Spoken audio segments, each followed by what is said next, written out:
Auzu billahi minash shaitanir rajim. Bismillahir rahmanir rahim. In the name of Allah, the most merciful and kind. Hope you will be safe and sound. خواتین و حضرات، جیسا کہ ہم نے بلاغہ کے اندر مختلف چیزیں ہم نے ڈسکس کر دی تیسیر البلاغہ کے اندر، میسر البلاغہ، اس میں ہم نے پریویس لیکچر میں تشبیہ کے حوالے سے بیان کیا تھا کہ تشبیہ کیا چیز ہے اور مشبہ بھی اور مشبہ میں کیا فرق ہے۔ مزید یہ ہے کہ اس کے اندر ارکان التشبیہ ہم نے بیان کیے کہ ارکان التشبیہ کیا ہے، تو اس میں میں آپ کو بتا چکا ہوں کہ تشبیہ میں کسی چیز کو دوسری چیز کی طرح قرار دیا جاتا ہے اس کی کسی خصوصیت یا کسی اس کی خامی یا خوبی کی وجہ سے۔ جس طرح کہ میں نے آپ کو مثال دیا تھا کہ محمد کل اسد، محمد اسد یعنی شیر کی طرح ہے، تو ادات التشبیہ پھر ہم نے بیان کیا مشبہ جو ہے وہ چیز جس کی تشبیہ کیا جاتا ہے اور جس چیز سے کیا جاتا ہے وہ مشبہ بھی ہے۔ ادوات التشبیہ یعنی وہ الفاظ جو تشبیہ کے لیے استعمال ہوتا ہے، جس طرح اردو میں کی طرح، جیسا کہ انگلش میں like they, like and as it is, یہ جو سارے الفاظ ہیں یہ ادات التشبیہ میں آتے ہیں۔ عربی میں کا، لفظ کاف جو ہے وہ ہے۔ ابھی جو ہم پڑھتے ہیں وہ ہے اقسام التشبیہ۔ تشبیہ کی 4 اقسام ہیں، 4 قسمیں ہیں، بلکہ 5۔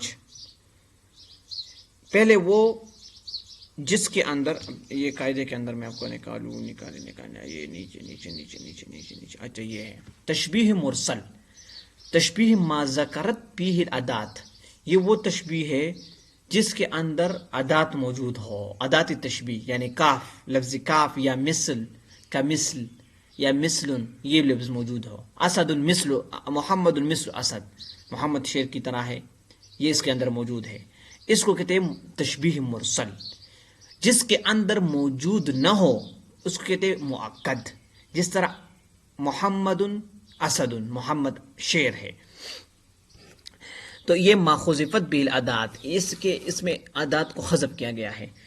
تشبیہ مجمل، یہ وہ ہے جہاں پر وجہ مشبہ، وجہ شبہ موجود نہ ہو۔ وجہ شبہ کیا؟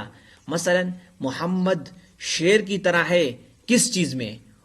اس شیر کی شکل میں کہ وہ بالکل جانور کے شیر کی طرح بال ہے اس پر، نہیں۔ کس چیز میں؟ بہادری میں، ہاں بہادر ہے۔ کیا وہ شیر کی طرح 4 پاؤں پہ چلتا ہے محمد؟ نہیں، اس طرح بھی نہیں ہے۔ کس طرح ہے؟ تو بہادری کی جو خصوصیت ہے وہ اس کو کہتے ہیں وجہ الشبہ، یعنی کون سی وہ شبہ ہے، کون سی وہ وجہ ہے جس سے ہم نے اس کو تشبیہ دیا ہے، جس کے ذریعے ہم نے تشبیہ دیے ہے۔ منہ یہ کہتے ہیں مجمل، جس میں یہ حذف کیا گیا، یہ ذکر نہیں کیا ہے کہ محمد اسد، محمد اسد ہے، اب یہ ذکر نہیں ہے۔ فی الشجاعہ، فی اللون، فی الذہاب، کس چیز میں؟ یہ ذکر نہیں ہے۔ تشبیہ مفصل، جس کے اندر یہ چیز ذکر ہو کہ محمد کالاسد فی الشجاعہ، کہ وہ شجاعت میں وہ اس کی طرح ہے، شیر کی طرح۔ تشبیہ بلیغ، بلیغ میں ادات بھی نہیں ہوتا اور وجہ بھی نہیں ہوتا، ما حذفت منہ الادات و وجہ الشبہ، جس میں نہ ادات ہوتا ہے اور نہ وجہ ہوتا ہے۔ ٹھیک ہو گیا؟ اب اس کی ایک ایک کی مثالیں ہم بیان کریں گے۔ اچھا، پہلے کی مثال،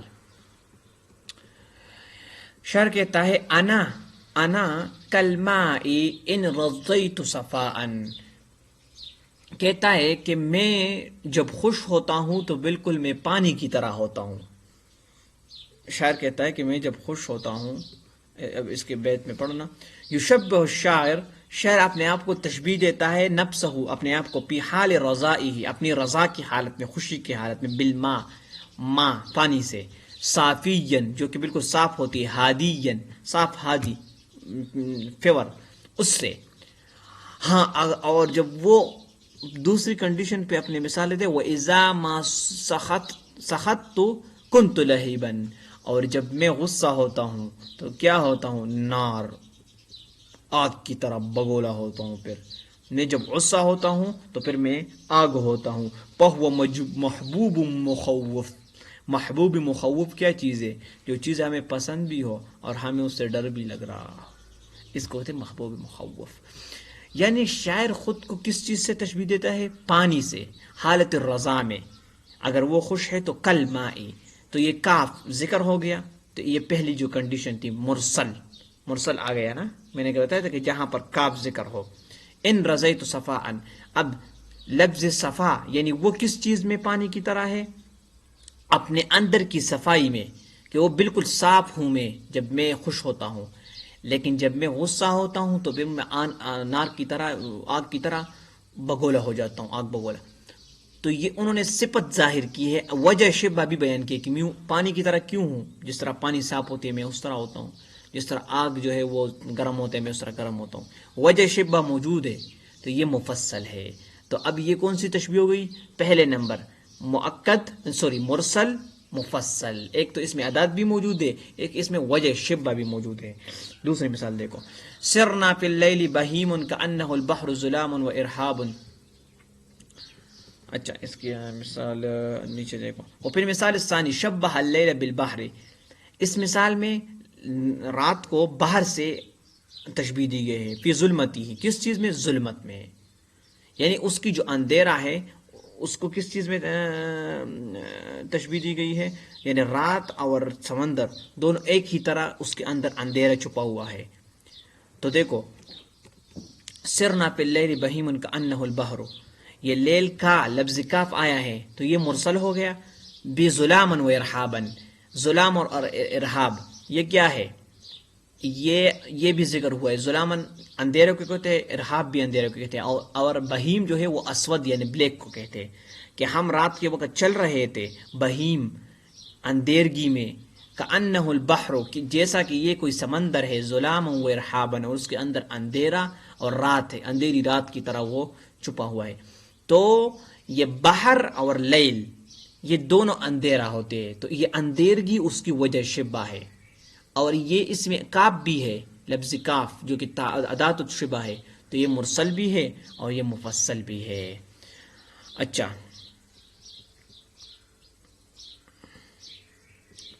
اسی طرح اگلا مثال کیا ہے؟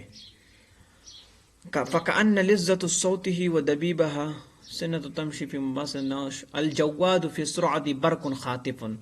چوتھا مثال دیکھیں، چوتھا مثال اس میں کیا اچھا چوتھے مثال میں شبہ الجواد، الجواد کہتے ہیں گھوڑے کو، بالبرق، یعنی جب گھوڑا جا رہا ہے برق کی طرح، یعنی وہ بالکل بجلی کی طرح دوڑ رہا ہے. ولم تذکر ادات التشبیہ، اس میں ادات التشبیہ ذکر نہیں ہوا. کیا کہا انہوں نے ادھر؟ کیا الجواد فی السرعۃ برق خاطب. جواد جو ہے یعنی گھوڑا جو ہے سرعت میں، چلنے میں کس کی طرح ہے؟ برق خاطب، بالکل برق خاطب کی طرح ہے. تو دیکھو یہاں پر لفظ کاف بھی ذکر نہیں ہوا ہے اور انہوں نے لفظ کاف کو ذکر نہیں کیا. یعنی کاف کے ذریعے کل برق نہیں کہا بلکہ ڈائریکٹ برق کہا. تو یہ کون سا ہو گیا؟ جب لفظ کاف موجود نہ ہو تو وہ کون سا ہے؟ وہ ہوتا ہے اپنے ساتھ اپنا جو تو موقد، تشبیہ موقد. اور دوسری بات یہ کہ انہوں نے وجہ ہمیں بیان کیا ہے نا. پھر اچھا ہاں فی السرعہ. اچھا تو یہ فی السرعہ یعنی دوڑنے میں. تو جب وجہ بیان ہوا ہے تو ادھر تو میں نے مجمل لکھا لیکن یہ مفصل ہے. ٹھیک ہے، مجمل نہیں مفصل ہے. صحیح ہو گیا، مفصل ہے کیونکہ فی السرعہ بیان ہے نا کہ وہ سرعت میں، تیز دوڑنے میں دونوں ایک جیسے ہیں. اچھا تو یہ چند مثالیں جو میں نے آپ کو دیے یہ اسی کے ہے کہ کوئی مفصل ہوگا، کوئی تاکید ہوگا، کوئی جو ہے نا وہ اس طرح مجمل ہوگا. تو میں اب ایک دفعہ پھر ریپیٹ کر رہا ہوں. وہ تشبیہ، وہ لفظ، وہ جملہ، وہ تشبیہ جس میں لفظ کاف ذکر ہو، ادات تشبیہ ذکر ہو، لفظ کاف کے علاوہ اور بھی ہے ذکر ہو، تو اس کو کہتے ہیں مرسل. جس میں نہ ہو تو اس کو کہتے ہیں تشبیہ توکید. جس میں وجہ شبہ موجود ہو اس کو کہتے ہیں مفصل جس میں نہ ہو مجمل اور جس میں دونوں نہ ہو، نہ وجہ شبہ ہو نہ ادات ہو، اس کو کہتے ہیں بلیغ. اس کی مثال آگے آئے گی. اچھا اس کی مثال میں آپ کو دیتا ہوں. اس کی مثال ایسی ہے نا کہ اب کسی کو کہے نا کہ اس کی تو 5 انگلیاں گھی میں ہیں، 5 انگلیاں گھی میں ہیں. اب یہ جو تشبیہ ہے یہ کس چیز کی تشبیہ ہے؟ یعنی یہ بندہ جو ہے نا یہ خوش ہے یا اس کی زندگی خوشباش ہے، اس کی زندگی اچھی گزر رہی ہے. اور اگر عربی میں آپ کو دیتا ہوں، یہ جو لبس المریض ثوب العافیہ، کہ مریض نے عافیت کے کپڑے پہن لیے، تو اس کا کیا مطلب ہے کہ مریض اب ٹھیک ہو گیا، یہی مطلب ہے. تو یہ جو تشبیہ ہے اس میں نہ ہی ادات التشبیہ ذکر ہو گیا اور نہ ہی انہوں نے کیا چیز ذکر کیا، وجہ شبہ، کہ اس کے اندر وجہ شبہ کیا ہے. لیکن جو پڑھ رہا ہے یا جو بول رہا ہے یا جو سن رہا ہے اس کو پتہ چلتا ہے کس چیز کے ذریعے، فہم کے ذریعے، کہ اس سے مراد یہ ہے. تو یہ جو ہے نا اس کو کہتے ہیں کیا، تشبیہ بلیغ، یعنی جس میں دونوں چیز نہ ہو. اسی طرح آپ دیکھیں العالم سراج امت فی الہدایہ، عالم جو ہے وہ سراج امت کا چراغ ہے فی الہدایہ، ہدایت میں. کوئی عالم بعمل سراج وہ روشنی ہے، اس کے امت کے لیے فی الہدایہ، ہدایت میں. تو دیکھو عالم مشبہ ہے اور سراج امتی، سراج جو ہے یعنی روشنی یعنی روشن، یہ مشبہ بھی ہے. اب دیکھیں ایک ایک لفظ کو دیکھیں، کیا اس کے اندر ادات التشبیہ موجود ہے؟ نہیں ہے، تو یہ مؤکد ہو گیا. دوسری مثال، کیا اس کے اندر وجہ شبہ موجود ہے؟ موجود ہے، پل ہدایہ یعنی ہدایت میں وہ اس کی طرح ہے. ہاں تو یہ مفصل ہو گیا، مؤکد مفصل. اسی طرح آپ نے ایک ایک کو دیکھنا ہے. وَلَهُ الْجَوَارُ الْمُنْشَآتُ فِي الْبَحْرِ كَالْأَعْلَامِ، سورہ رحمان کی آیت ہے. وَلَهُ الْجَوَارُ، اور اس کے لیے جوار کہتے ہیں کشتیوں کو، اور ان کے لیے کشتی ہے منشآتی، جو کہ چل رہی ہوگی، فی البحر سمندر میں، کالأعلام پہاڑوں کی طرح. تو یہ کشتیاں پہاڑوں کی طرح چلنے میں تو کیا ہے، وَلَهُ الْجَوَارُ. یہ اب دیکھو اس میں کوئی ادات التشبیہ ہے نہیں ہے، کاف لفظ کاف یا مثل نہیں ہے، تو مؤکد ہو گیا. فی البحر کالأعلام. اب اس میں اندر یہ بھی نہیں کہا ہے کہ یہ جو پہاڑ سے ہم تشبیہ دے رہے سب اس کو یعنی جو کشتیاں ہیں کیوں دے رہے ہیں، سفینوں کو کیوں دے رہے ہیں. اس میں یہ نہیں کہ یہ بہت بڑی ہوگی، پتہ نہیں یہ بہت خوبصورت ہوگی، جس طرح جبال خوبصورت ہے تو دور سے بہت خوبصورت نظر آتے ہیں. تو اب ایسی کوئی انہوں نے بیان نہیں کیا ڈائریکٹلی، تو یہ کہتے ہیں مجمل، یعنی انہوں نے مجمل چھوڑا اس بات کو. آگے بس یہیں تک میرے خیال میں. آپ اب مثالیں اور بھی آپ دیکھ لیں. انشاءاللہ in next lecture we will discuss تشبیہ التمثیل. So guys, hope you learned this.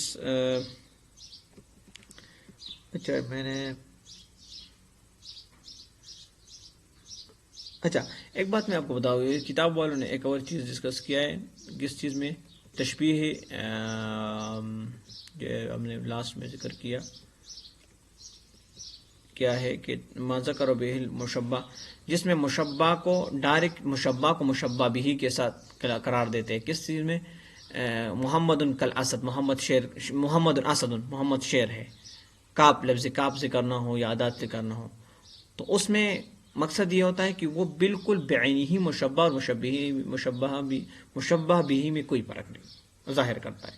انشاءاللہ in next lecture we will discuss it more and more. Inshallah we will explain it. So guys, see you in next video. Thank you.